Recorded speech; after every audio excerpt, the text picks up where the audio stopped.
chickweed. It's, as its name refers, it's loved by chickens, and all that sort of birds. And the Latin name Stellaria media means media being in the midst of, and Stellaria is the little stars. And it's really the fact, when you look from above, you see the little white flowers like little stars in the sky. This herb thrives in shady conditions. It's a plant that loves shade, not sun, and has affinity for moist soil. And you can find it close to like woods or like by the river bank and stuff. So the lifespan is most of the time coming out at the end of fall, dormant in winter, and then coming back on in late winter like now, and then early spring, and then just in a few weeks it just turns into seeds and seeds herself. So she's quite dominant. So if you want to cultivate it, don't do it in land that you want to also harvest veggies and stuff, because she's going to take over.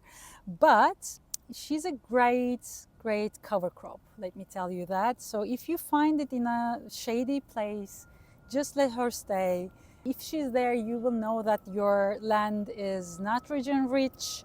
As you can see with that vibrant green color, it's an incredible nourishing herb. So as the name suggests, like if a person is malnourished, just give them chickweed. But not in a massive amount, like not like a salad of chickweed, but I would use it like more like a parsley amount, just like adding bits and pieces. Because if you eat it too much, because of the saponin that it has within, it creates this nausea, like the stomach kind of pain. And it's not great. But the good thing is, even though saponin is a toxic element, our body deals with it really well. The cholesterol makes it absorbed only by mucous membranes. So, you know, we have mucous membranes all the way from the nose, the mouth, and then to the anus. So when you think about all our organs and the channels in between, they're all surrounded by this membrane.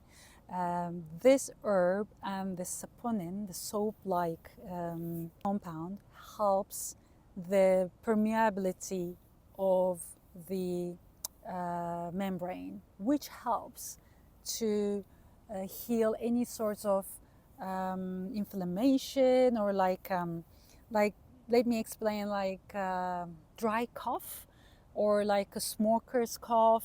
You just want to get rid of that thing, but you cannot. And if you just eat it, or like have the tincture or drink the tea, it's going to really help you get your lungs soothed.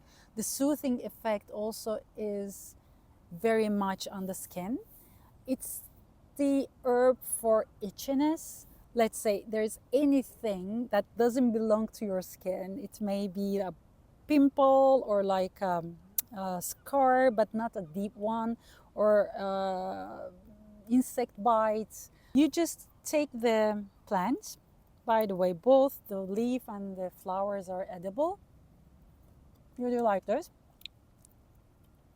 After chewing a bit, you put the plant on top of the skin where needed, and then in like a couple of minutes, you're gonna feel that all that warmth is taken and it's not itchy anymore. That's very lovely to use in salves and ointments, along with maybe yarrow or calendula, which may be a great ointment for even eczema, diaper rash, for example. So any source of itchiness, just think about chickweed. But because we cannot have it all year long, It's really good to have it as an ointment, as a salve. There's one last thing that I want to talk about chickweed is her affinity to eyes. It's been known since first century. It's written in Materia Medica of Dioscorides, the ancient Greece physician. In his book Materia Medica, he talks about chickweed, about in the sense like it's a great herb for eye inflammation, and we can also use it for any sorts of tiredness, dryness in the eyes. In those days, they were mixing it with cornmeal, but today what we do is you just mash it and then maybe put a little bit of hot water and then make a paste out of it, and then you just put it on a muslin cotton fabric and put it on your eye. The important thing here is that you don't want to use the same one for both eyes, so both needs to have a different one, especially if there's an inflammation. And there's a beautiful bumblebee now kissing the flowers of chickweed.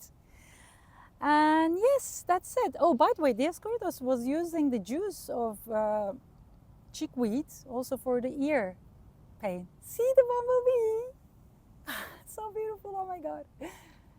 So yeah, late winter, spring is coming. Chickweed is all around by the park. I'm so lucky to see her. And now I'm gonna harvest some to do some tincture and to keep her in my life throughout the year. I'm gonna use a 50% alcohol. And that's all for now. That's a nice encounter. I love chickweed. I love all nourishing herbs. It's just as all herbs, I recommend that you just try a few leaves first to see if you have an allergy or something. If everything's fine, just pick it up, put it in your salad, and think about me. Enjoy.